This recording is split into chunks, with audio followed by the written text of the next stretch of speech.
Peace, everybody. It's your boy. Let's talk. We back with another video. All right, guys. So we got to talk about the race hustlers on The View who had a crazy meltdown when you had a black man on there talking about, hey, listen, I don't think we should focus on race.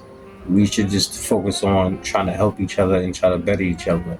And that is Coleman Hughes, who is a podcaster himself. He say he's independent as far as his political views, but he comes across more as a conservative. And y'all know the race hustlers on The View got a crazy problem about that, especially him being a brother saying that he don't think race is a major issue. So him and Sunny Hostin is what I like to call her. They had a back and forth. So we're going to check that out. And I'll come back with my final thoughts at the end. First question that I should ask you to do is explain to folks what you mean by this. Arguments for a colorblind America. What do you mean when you say that? So a lot of people equate colorblindness to I don't see race or to pretending not to see race. Right. I think that's a big mistake. We all see race. Yeah. Right? And we're all capable of being racially biased, so we should all be self-aware to that possibility. Talking about them people who My are always argument like, is well, I not don't for see that. My race. argument is I'm that we should colorblind. try our very best to treat people without regard to race, both in our personal lives and our public policy. Of course. And the reason I wrote this book, thank you. Right. Facts. He said, not wrong. It's common sense pretty much because it's all about love and respect. If we got respect for each other, then it shouldn't matter what race, color, creed, religion, whatever we follow. It's just all about respect. So he's right on point with that one. And him saying something like that goes against the narrative that they're trying to push out to the people. The reason I wrote this book is because in the past 10 years, it has become very popular to, in the name of anti-racism, teach a kind of philosophy to our children and in general that says your race is everything, right? And I think that is the wrong way to fight racism, and that's why I wrote this book at this time. Can I just point out that there is a reason for that? You know, when I went to school, getting any information about anyone's race was not taught. History, there was no black history. None of those things were taught. And here in America, 100 years ago when I was young, that's how people I think saw someone like you. back like That's in the how they 60s. judged you. So I think I don't want to say it's your youth, but I think you have a point, but I think you have to also take into consideration what people have lived through. What? Bro, what are you talking about, man? Peep how she said, I don't want to say your youth, but end up saying your youth. Pretty much saying that you don't got the experience to talk about all this stuff. Now, what she's saying is correct. Like, a lot of this stuff when she was younger wasn't around. But what she's not mentioning is that we've been changing a lot of that stuff throughout the decades, and more so recently, everything that's been going on, and they even took back Christopher Columbus Day, and now they calling it Indigenous People Day, representing the people that was already here.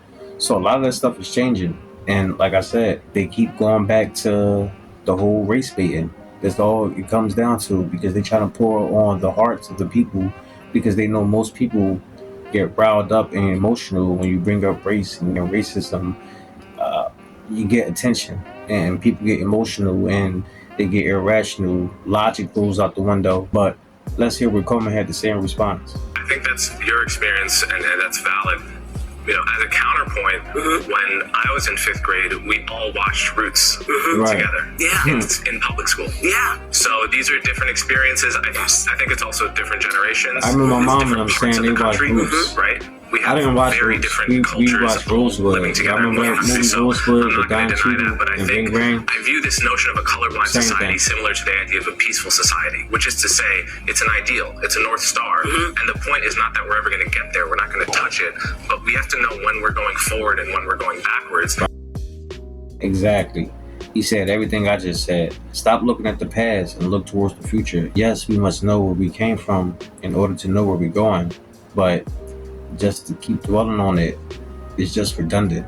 And he also mentioned that that was her experience. It was anecdotal, and that's the same thing I said. Like, a lot of that stuff wasn't around when she was young, but in our times, it was different. He mentioned Roots. He seen that in school growing up. I didn't see Roots in school. I first seen it in the house, but I did see Rosewood, and it's pretty much the same thing. Now, it wasn't slavery time, but Rosewood was still going on when segregation was still heavy in America. And it was down south in Florida, where the prejudice was a lot worse than it is up in the northern states. So it was all pretty much the same thing. But what he's saying is absolutely facts. But let's continue. Wait, because I want to get to the part of the book. You believe that public policies that address socioeconomic differences would be better at benefiting disadvantaged groups, and that race-based policies often hurt the very people they're trying to help. What are some examples of policies that would be better at reducing racial disparities? So my overall argument is that class, socioeconomics, is a better proxy for disadvantage. We all want to help the disadvantaged, and the question is, how do we identify them, right? The default right now in a lot of areas of policy is to use, Black and Hispanic identity as a proxy for disadvantage. And my argument is that you actually get a better picture of who needs help by looking at socioeconomics and income. That picks out people in a more accurate way.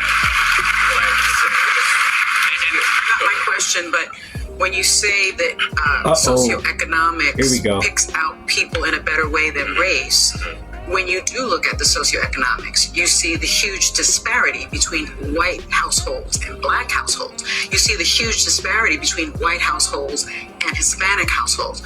So your argument, and I've read your book twice because I wanted to give it a chance, your argument that race has no place in that equation is really fundamentally flawed. Who the fuck is this asshole? She never fails to disappoint me. Y'all hear the condescending undertone in her voice? I read your book twice because I wanted to give it a chance. Basically saying that I read it the first time. Hold up. I know this dude ain't say all this stuff. Let me read it again just to make sure, because this stuff is crazy. Read it again. Yeah, he crazy. That's pretty much what she's saying. No, there's two separate questions. One is whether each racial group is socioeconomically the same. That I agree with you, they're not. They're not, and the stats show that. Of course, I agree with that fully. The question is, how do you address that in the way that actually targets poverty the best? Great. And what Martin Luther King wrote in his book, Why We Can't Wait, is he called it, we need a Bill of Rights for the disadvantaged. And he said, yes, we should address racial inequality. Yes, we should address the legacy of slavery. But the way to do that is on the basis of class. And that will disproportionately target Blacks and Hispanics because they're disproportionately poor, but it will be doing so in a way that also helps the white poor, in a way that addresses poverty as the thing to be addressed. That part is true, but as you are a student of Dr. King, I'm not only a student of Dr. King, I know his daughter, Bernice. But what does that have to do with me? No. He's got a point. Okay. I know his daughter, Bernice. And? So I'm going to get to my question. Go right ahead. I think the premise is fundamentally flawed. You claim that color blindness was the goal of the civil rights movement, based on realize Dr. this King's is like I Have total a Dream disrespect. speech, content of character versus the color of skin. Bernice, Dr. King's daughter, points out that 4 years after giving that speech, actually, Dr. King also said this: a society that has done something special against the Negro for hundreds of years must now do something special for Negroes. He also said in 1968, it was about less than a week before he was assassinated, this country never stops to realize that they owe a people kept in slavery for 200 years. Yo, look how he looking at it. Yo. So rather than class, he did write about that earlier on. Right before his death, he made the argument for racial equality and racial reparations. And so your argument for color blindness, I think, is something that the right has co-opted. And so many in the Black community, if I'm being honest with you, but he's not conservative, believe that you are being used as a pawn by the right and that you're a charlatan of sorts. Damn! Yo, whatever Coleman is drinking, I need a gallon of it. Because there's no way. Like, that was just straight disrespect. And I like how she tried to disguise it under the guise of some people might say, or some people might think. People usually do that when, in actuality, they're referring to themselves, but they'll try to push it off on what people might think and all that stuff, just so it don't comes off of them being ignorant or disrespectful or saying how they truly feel. But in reality, that's how she really feels. She calls him a charlatan of sorts. I ain't hear that word in a long time, charlatan. I actually had to Google it up just to find out what it means. A person who falsely claiming to have special knowledge and or skills. A fraud. Straight disrespectful. He's not a Republican. So how do you? He's never voted for a Republican. You said that you're a conservative. No, No, you did. You actually said that podcast that you did 2 weeks ago. I said I was a conservative. Yes, you did. So, but my question to you is, how do you respond to those critics? Okay, let's give it a answer. Yes, First thing I think it's very important. The quote that you just pointed out about doing something special for the Negro. That's from the book Why We Can't Wait that I just mentioned. Yes. A couple paragraphs later, he lays out exactly what that something special was. Right. And it was the Bill of Rights for the Disadvantaged, Exactly. a broad class-based But he also says you must include race. No, he didn't. He says it's Yes, he does. Okay, well, everyone should go read the book Why We Can't Wait. Let's not get sidetracked by that. Like I said, disrespectful. I don't think I've been co-opted by anyone. I've only voted twice, both for Democrats. Although I'm an independent, I would vote for a Republican, probably a non-Trump Republican if they were compelling. I don't think there's any evidence I've been co-opted by anyone, and I think that's an ad hominem tactic people use to not address really the important conversations we're having here. And I think it's better, and it would Basically be talking about her. better for everyone if we stuck to the topics rather than make it about me. Boom. That's exactly what I've been saying. Yo, let's give this man a round of applause. Come on.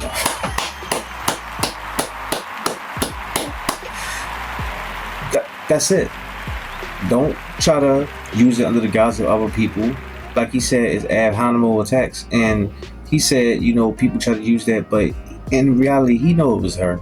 He was just being respectful and everything. He didn't want to call her out right there on the spot and everything. But he knew, and the people at the table, they knew too, but he handled that beautifully. I loved it. I totally loved it, and he left her on stuck. It's not about you, but I want to give you the opportunity to respond to I appreciate the criticism. I appreciate it. There's no evidence that I've been co-opted by anyone. I have an independent podcast. I work for CNN as an analyst. I write for the Free Press. I'm independent in all of these endeavors, and no one is paying me to say what I'm saying. I'm saying it because I feel it. And that's what it is. What it boils down to it, that's all that matters. Is how you feel, what your belief is, and don't care what no one else think. And he executed that dialogue beautifully. I couldn't have never done that. I would never been able to sit down. I ain't got the patience for it. But him, perfect, my man.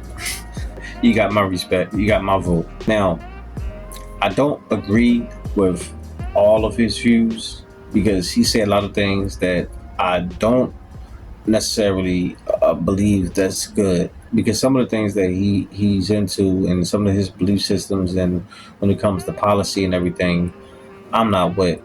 But for the most part, a lot of the things that he say, I do agree with. That's why I said I think he's more leaning towards the conservative side more than independent, because I think the same way. I'm an independent myself, but when I think about my views and when I think about policies and as far as the nation and the people and my people, as far as black people here in the country, I am leaning more conservative.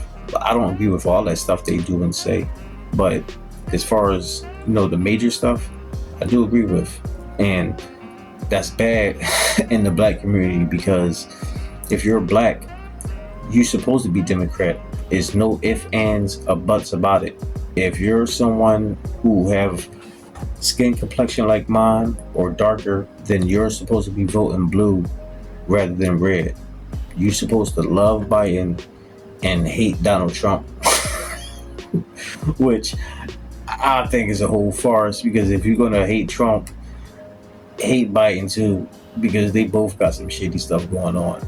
I look at them like two sides of the same coin, but it is what it is. But Coleman Hughes, he did his thing. And y'all should go check out his book, The End of Race Politics. If you can't buy it physically, I'm sure you can purchase it online, Amazon or something. They got some pretty good reads inside there. I've been reading a little bit of it. Like I said, I agree with some of that stuff, but a lot of that stuff I don't agree with. It's kind of half and half, but he's a good brother and his heart seems to be in the right place. And he wants to do well for all people. So thumbs up to him.